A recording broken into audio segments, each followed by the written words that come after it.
obviously you said now while you've been off season, you've been doing like more of the strongman stuff. Farmers carries, Atlas stone cleans. Atlas stones, great exercise. Unbelievable exercise. Yoke carries. What else you been doing?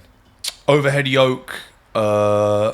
Just sort of like those are the main ones. What and the sled pushes on the prowler stuff. Yeah. I think it's just like anything that. I mean, those backwards sled. I don't know. It's the knees over toes guys. Like all about it. It was honestly. It's just. The reason why I think it's good is because it just takes no. There's no. If you're walking with the sled backwards, your legs are going to get like filled with blood, and there's no other way you can. Which I think all that kind of stuff is. Which is actually kind of because I saw you doing it without it the other day. The Olympic lifting. Yeah. Is that. They're very technical lifts, and I know, and he puts a very compelling argument for it. It's like if you do like 3 sessions, your taut form is good enough to get something out of the exercise. Yeah.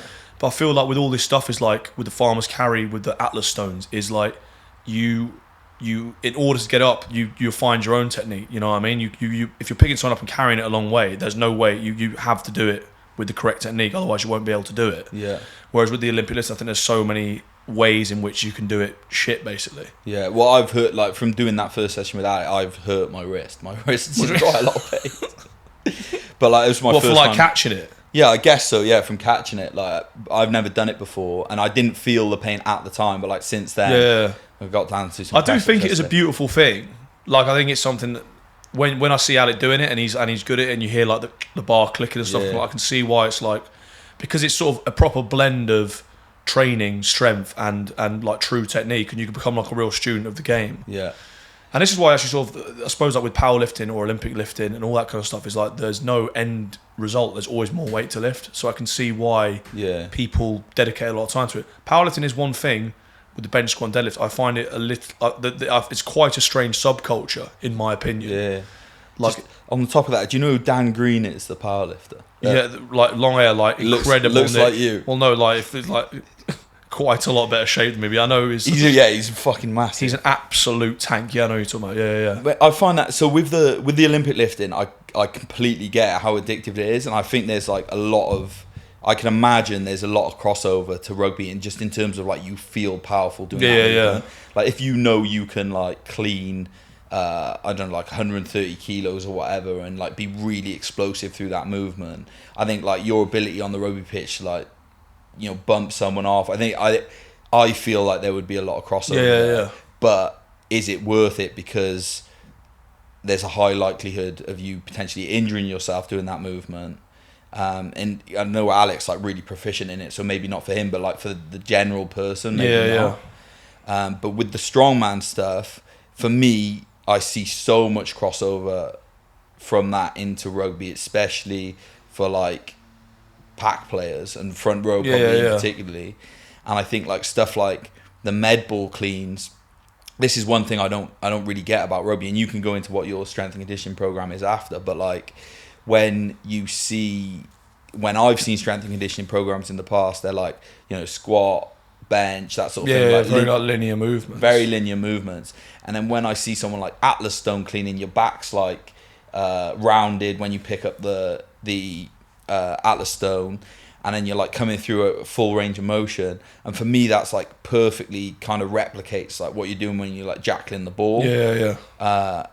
And I just think it's crazy that like the reality of rugby is that you're often in these like awkward, unperfect positions, but yet you never train weights. You always train weight with perfect I think form. it's all about like mitigating risk, but it's weird though. From Atlas, the Atlas stones, I've never ever got a tight back from doing them. Like I've always, and actually another thing I was saying the other day is like I do like say at the end of like a Wednesday session we all do like a bit of arms, like a pump.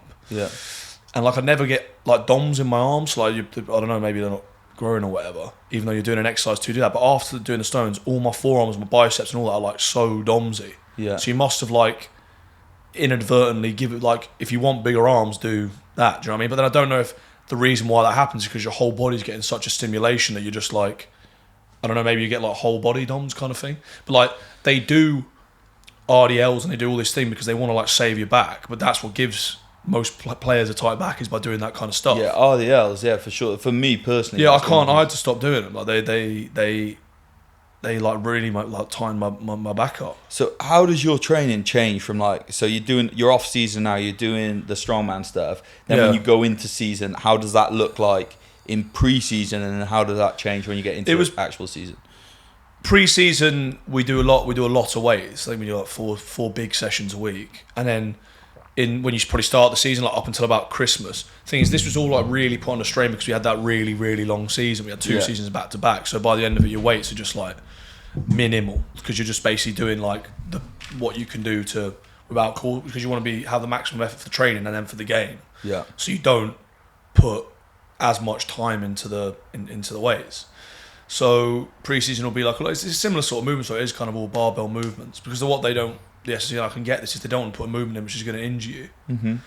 So they just do real ones that they know you're right. They're not going to give you like so what like an adverse reaction. When you rock up at pre-season, are they sitting down with you and saying, right, our goal for you this pre-season is like we want you to get a bit stronger, or like do you set goals in terms of like specific strength and conditioning? The way Chiefs do it is it's a lot more player led. Like you could go to them and say, but they're quite. As far as like the physical aims goes, like you go to them and you say what you kind of want to do, unless there's a glaring thing that you need to work on, in which case they'll sort of come after you. As long as you're willing to work and you're willing to like put in the effort, they'll basically always go with what you fancied. And do they facilitate that in terms of like, do they say, right, okay, each player, like do they put a meeting on where they're like, right, everyone needs to think about like what they want to achieve in terms of strength and conditioning?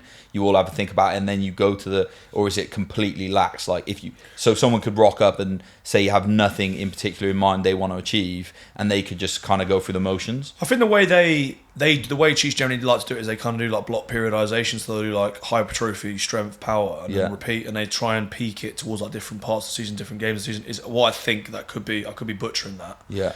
But I think as you get more experienced players and they know that you sort of know what you're doing, you can kind of go up to them and like, I think I need to do this, and I think I need to do this, and they'll generally go along with like what you're. But then I suppose it's like they put the ball in your court. If you then do something where you injure yourself or something like that, it's kind of, I suppose it's on you more.